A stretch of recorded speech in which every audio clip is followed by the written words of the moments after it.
Welcome to Buddha's in Your Landfill. I apologize for a little three or 4 second mistake. My iPad will sometimes mess me up, and once you hit that live button, it's hard. You're on, right? So anyway, we're here, and I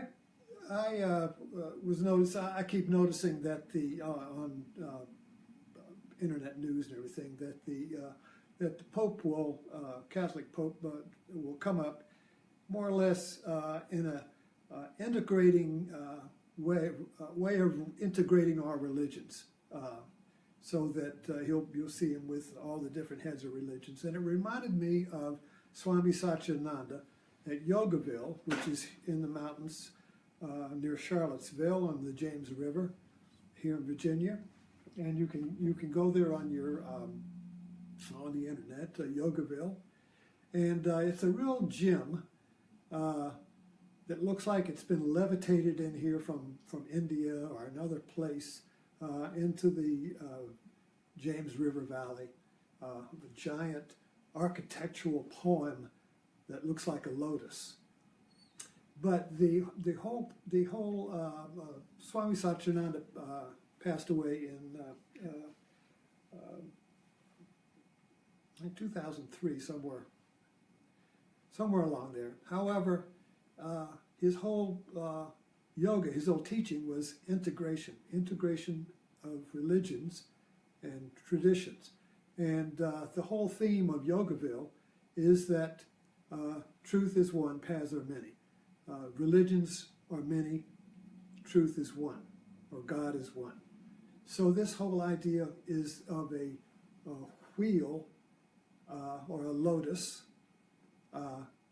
with a center that unites all of the different petals or the spokes. So when you go into Yogaville, it's like going into an architectural mandala.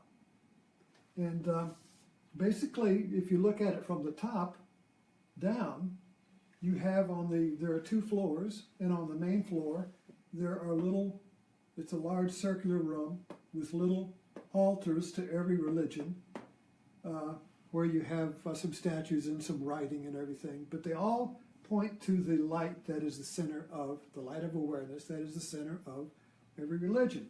And in the middle of the room, there is a light going up. And then if you go and then you can spend quite an amount of time going around to trying out all the different religions.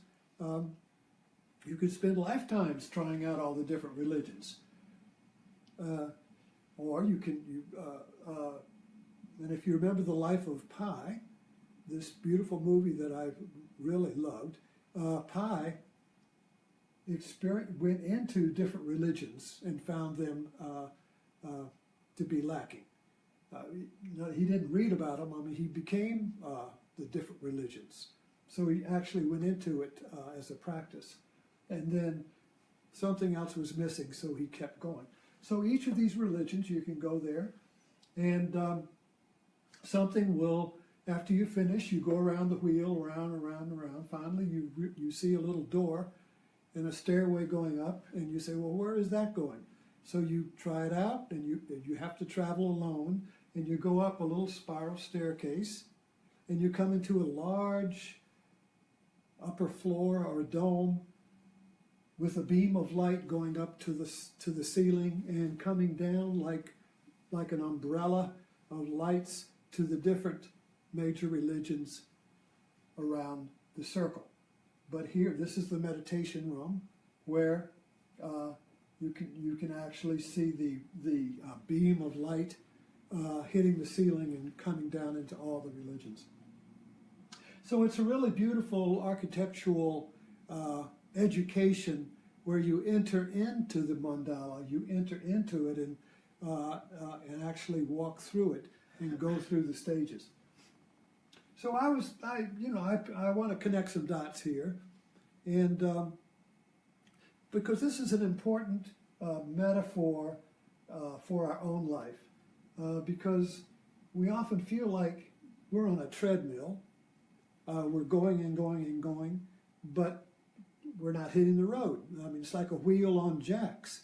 And the more you try to get the rubber to hit the road, you think you're going, but then after a while you realize you're still spinning, that you're still going around and around the circle. That you know what it feels like when your life is moving, so you know what it is, but you keep trying to attain that. It's like when you're in a sailboat and there's no wind. When the wind comes and the boat begins to move, you feel it. You feel the movement. Or when the fetus kicks in the womb, you feel the movement. You put the hand on the womb and you feel on the belly and you feel the movement. You feel life when it moves. So we all recognize that. Or if you have a project, you have an idea, and suddenly it feels like it's moving. I mean, people are attracted. This feeling of movement, this feeling of change, this feeling that you are free from being stuck or spinning.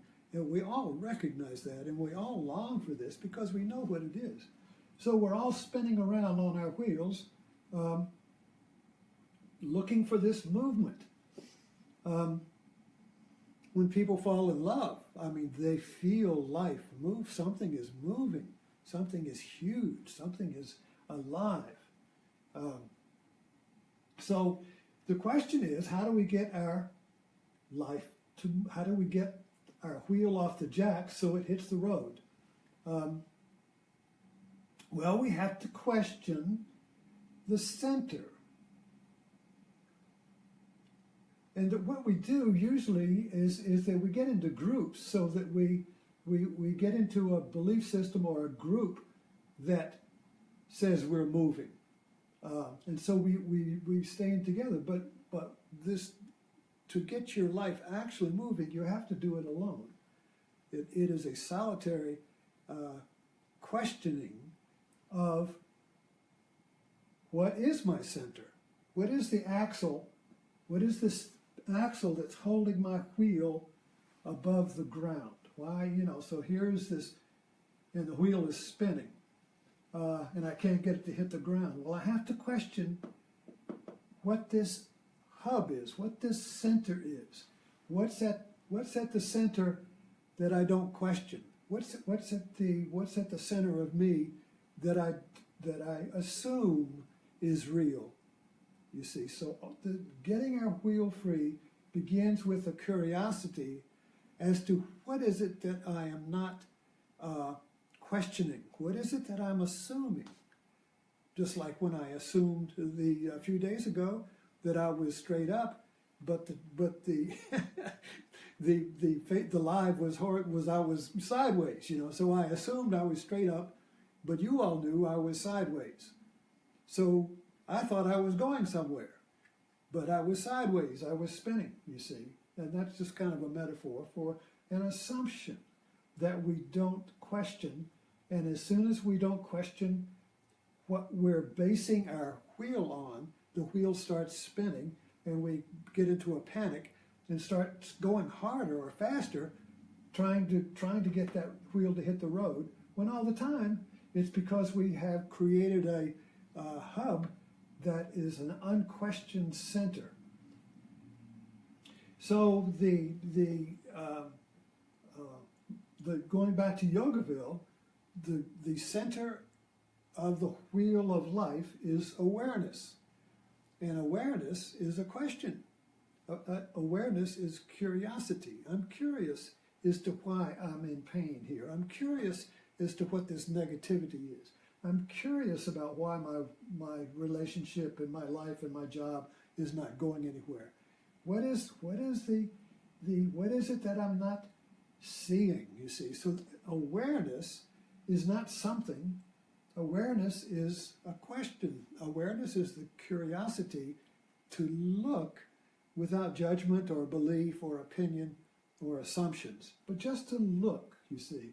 And as soon as that awareness kicks, as soon as that question stirs, we begin to feel movement.